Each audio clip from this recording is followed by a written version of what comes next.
everybody, I'm Yendi, and this is Odyssey with Yendi. In this space, we connect with some of your favorite people as they share their journeys. Here we have some unfiltered conversations as we deep dive into their inspirations, motivations, and experiences to inspire our own life journey.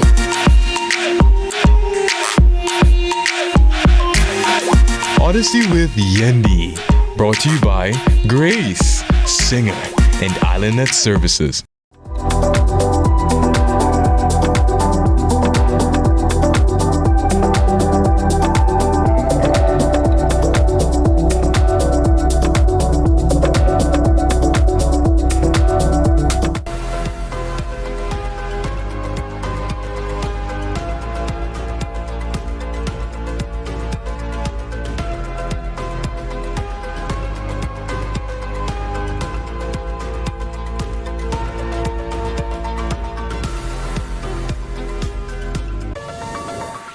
Joining us for CVM News at noon for Thursday, August 21, 2025.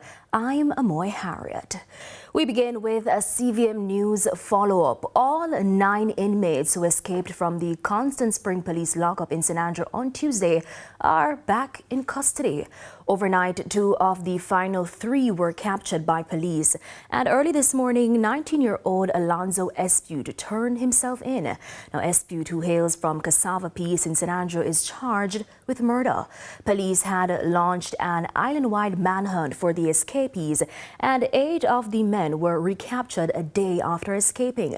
The Independent Commission of Investigations is probing the incident. In the meantime, the police have charged a woman with harboring a fugitive.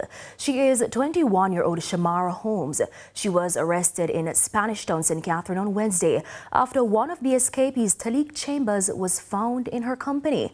Senior Superintendent Hopton Nicholson is head of the St. Catherine North Police Division. Now, during the operation, one of the escaped prisoners, Talik Chambers, was apprehended in the company of a lady who is his common-law spouse. She too was also taken into custody. She was questioned and charged for harboring a fugitive. She is Shamara Holmes, and she's a 21-year-old unemployed lady of St. John's Road, Spanish Town address. We want to use this opportunity to remind citizens that persons who escape custody are fugitives, and they should not be accommodated by friends, family, nor any well-thinking individual.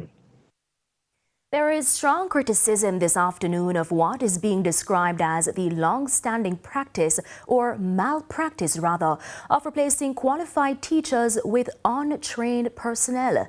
Speaking at the Jamaica Teachers Association annual conference earlier this week, immediate past president of the JTA, Mark Smith, stressed that Jamaica must do more to recognize and value its educators. We don't take the same approach to health care. We don't just pluck people off the road and say they are nurses. So why we want to do it to teachers? Why is education, you see, it's a fundamental shift in how we perceive at our core as a people what education is about. And until we get it right, like Singapore, like Finland, and like so many other countries, Estonia, and I could go on and on, that recognize that the greatest asset they possessed was never the land or the rare minerals in the soil, but it was the people of the country. An investment in education cannot be disaggregated from an investment in the teachers of this country. Now, ahead of the 3 national political debates, Citizens' Rights to the City, CRC, a network of citizens associations and individual residents, primarily from but not limited to the Kingston metropolitan area, is demanding the major political parties to commit to addressing several concerning issues. The group wants the JLP and PNP to publicly share their comprehensive vision and plans for the city. With its focus on adequate infrastructure, housing, public services and amenities, green space and a healthy environment, CRC wants clear commitment to an end to unchecked construction and planning breaches, neglect of existing communities, the failing infrastructure and rising climate risks of roads in a constant state of disrepair, overflowing drains and sewage systems. Traffic pollution, water infrastructure are also on the list of issues the group wants addressed. Now, incumbent Member of Parliament for East Rural St. Andrew, the Jamaica Labour Party's Juliet Holness, is seeking to create history as the first person to serve 3 terms as MP in the constituency. But her challenger, Patrick Peterkin of the People's National Party, is plotting an upset. Akeem Orit has the details. The atmosphere in St. Andrew East Rural was charged with energy on Monday as supporters of both major parties turned out in full force to back their candidates. For the Jamaica Labour Party, incumbent Member of Parliament Juliet Holness is seeking to create history. No MP has ever served 3 terms in this constituency, but Holness is confident she will be a role model for other MPs. And I want to be the MP that sets the example for all members of Parliament across Jamaica. When you work, your people see it and they will always come out to support you because you have supported them. Mrs. Holness is hoping to continue the work in her area. On the agenda is the development of a basic school in Bull Bay. She noted, however, that the needs of a rural constituency extend far beyond infrastructure. I mean, a lot of persons will ask you for improvements to their community centre, but a rural seat like ours with a massive road network, the focus is road, water, light, and then we continue with further community development, improving the lives of farmers, ensuring that we support our business people within the constituency. While Holness listed all the work she had done in the constituency, her contender attorney at law, Patrick Peterkin, is calling for an era of change. It's time for development in East Rural St. Andrew.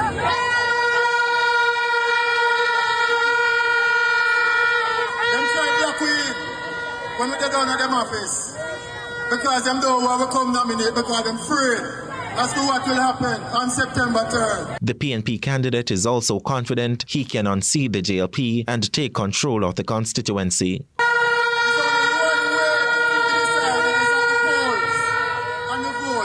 And I'm sure when I look at this number that the PNP is ready and we are ready to take over this constituency.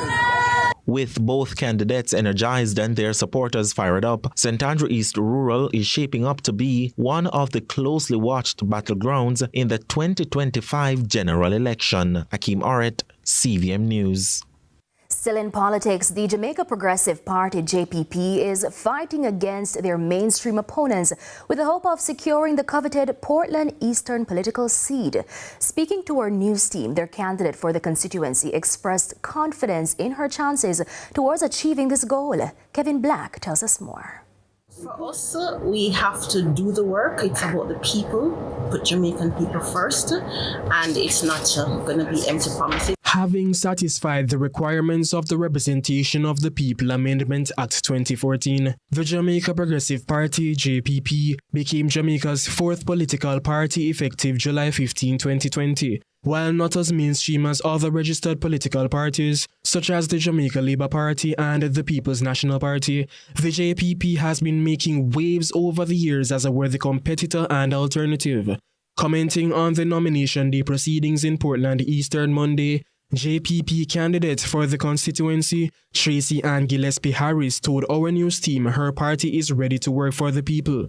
There's so much to do in Jamaica, especially in the Portland Eastern region.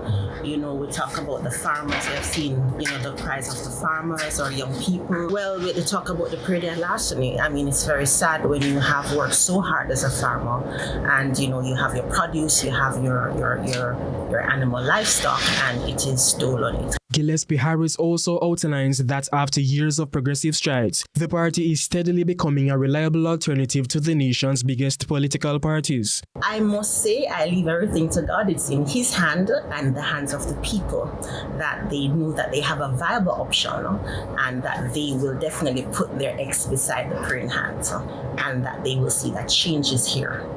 and that they will choose that change. She firmly believes her solution-oriented approach to the constituency's issues and concerns will grant her favor in the upcoming elections. Jamaican people first to listen, because you have to listen to the needs of the people, to listen to the cries of the people, and then address those needs. So those are the things that we will listen to and will address to ensure that the families of Jamaica are listened to and that whatever the cries are heard. Gillespie Harris is urging the constituents of Portland Eastern to consider selecting her as their next Member of Parliament. Kevin Black reporting for CVM News. In other news, Justice Minister Delroy Chuck is urging justices of the peace to take an active role in supporting national crime-fighting efforts. He was speaking at the commissioning ceremony for JPs on Wednesday. And Justice of the Peace, I appeal to you, right across Jamaica, all Jamaica. There's no reason why we should have so many murders still going on. And we want them to get down. I hope to live, to be alive when we get down to less than 100 murders a year. But we have to work down to less than 100 murders per year. It has gone as high as 1674 per year. And it is coming down. But it must continue downward even faster than it is now. But we must work together. It cannot be the work of the government and the police alone. And it's time for a break, but stay with us. More news when we return.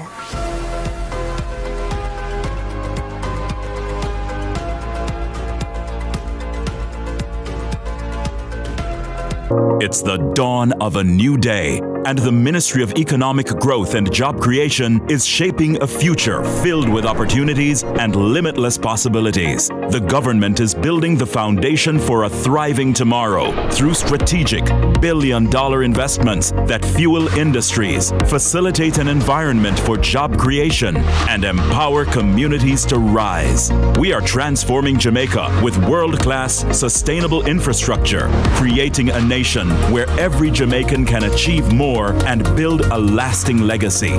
The Ministry of Economic Growth and Job Creation, investing today, building a future for tomorrow. I saw anyone going on a vacation. But it's more like 3 vacations in one. Franklin D Resort and Spa welcomes you to a gem in Runaway Bay, where you'll experience a truly authentic Jamaican escape. And yes, everything's included, from spacious 1 to 4 bedroom suites to your very own vacation nanny, from check-in to check-out. Jamaican owned with service that smiles. Call us now for rates. Franklin D Resort and Spa. Easy to get to, easier to love.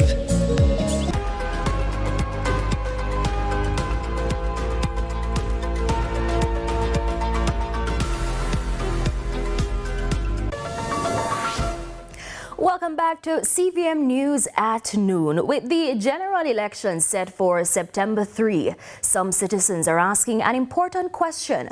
Will the elections be free and fair? We're joined now by Chairman of Citizens Action for Free and Fair Elections Cafe's Grace Baston to discuss these and other related issues. Welcome, Ms. Baston. Thank you. It's good to be here, Ms. Harriet. Thank you. All right. So we had nomination day just a few days ago. What was Cafe's overall assessment of the day? Did the process meet Cafe's expectations? Right. So as you would have heard or read in our press release, yes, we were satisfied that the nomination exercise went off smoothly, efficiently. We offered our commendations to the EOJ. We were disturbed by some of, the traffic congestion near certain centers. I have said before, I myself, it took me 1 hour to move from Papine to Gordontown Road where I live because of just the road completely blocked. So, and that wasn't isolated. But apart from that, no, the exercise was very well. It was smooth. We saw a lot of, camaraderie between supporters of the different parties, and we think it went well. So did this congestion prevent any of the observers on that day from doing their job in any way? I don't think so. We heard from all our observers. All our observers were able to send in their reports from all the parishes. We were in every single parish, and no, there was none of our observers who said they couldn't get to their location. All right, so what's the step-by-step process that CAFE follows for recruiting those observers for Election Day? Well, we've relied heavily this year on media. We use the social media ads. You see, what we've been doing in the past is appealing a lot to schools, where we would just go and visit schools, talk to sixth formers and get them involved. Well, schools were out, so we use traditional radio actually when the RGR group ran a lot of little time signal ads for us, and that just increased our application numbers significantly. So it's the press we relied on mostly, and then our parish coordinators, visiting their churches, speaking to Kiwanis. I mean, even this right now, we're about to address some justices of the peace out in Manchester. So those are the ways we try to recruit. Yes. All right, let's stick up in right there, Miss Baston. We're going to go to a quick break, and when we come back, we'll pick up this conversation with CAFE's Miss Grace Baston. We'll be right back.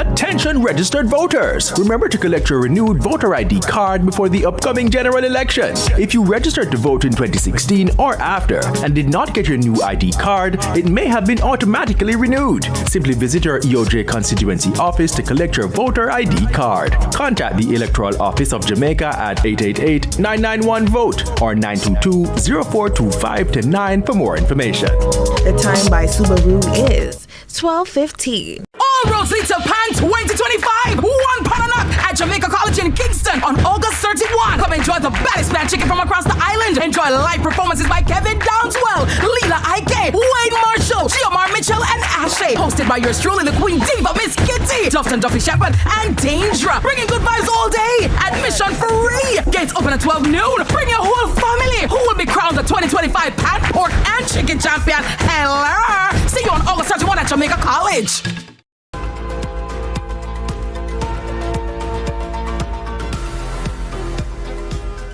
Welcome back to CVM News at noon. So we're talking about free and fair elections, and we're joined by CAFE's Grace Baston. And before the break, she was talking to us briefly about the processes that CAFE has been following since nomination day leading into election day. So Miss Baston, how do you or CAFE ensure observers are properly trained to identify any irregularities while remaining non-partisan, whether on nomination day or election day? So our training process involves our volunteers. We use training videos. Much of our training these days is online, though we do have option for face-to-face. Then every other observer is required to complete a quiz, and to be able to be recognized as successfully trained, you have to have almost 100% for that. So all of that takes place online. We do background checks from our office, because you obviously have to have a referee, you have to have somebody, you have to have references. And then one of the criteria that we insist on is that, yes, you will have your political preference, but you can't be a party activist. You can't be, on the platform jumping up and down, and so on. And we've been quite successful. We've had over 1,000 applicants, 1,200 and some. Some 600 and so have been successfully trained. So on the day when voting and counting is going on, what systems are in place for observers to report issues, whatever issues they might notice, in real time?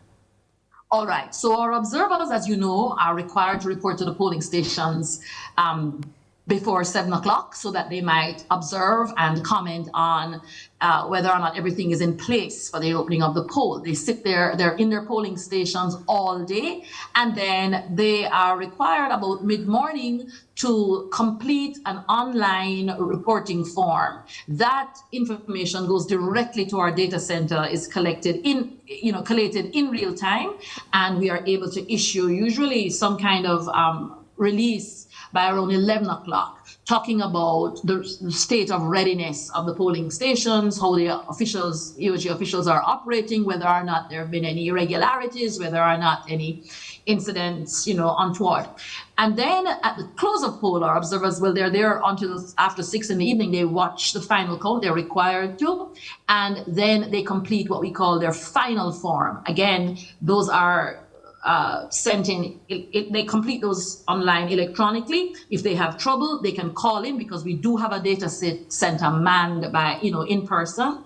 And at any time during the day that there is an issue, they know, they're trained, they must step outside of the polling station. But phones are not allowed inside a polling station, and they can reach our data center, our headquarters, where CAFE directors are present, and we also have a representative at the Election Day Center set up by the EOJ, and we channel all our concerns there. All right, thank you so much, Ms. Baston. That was Chairman of CAFE, Ms. Grace Baston.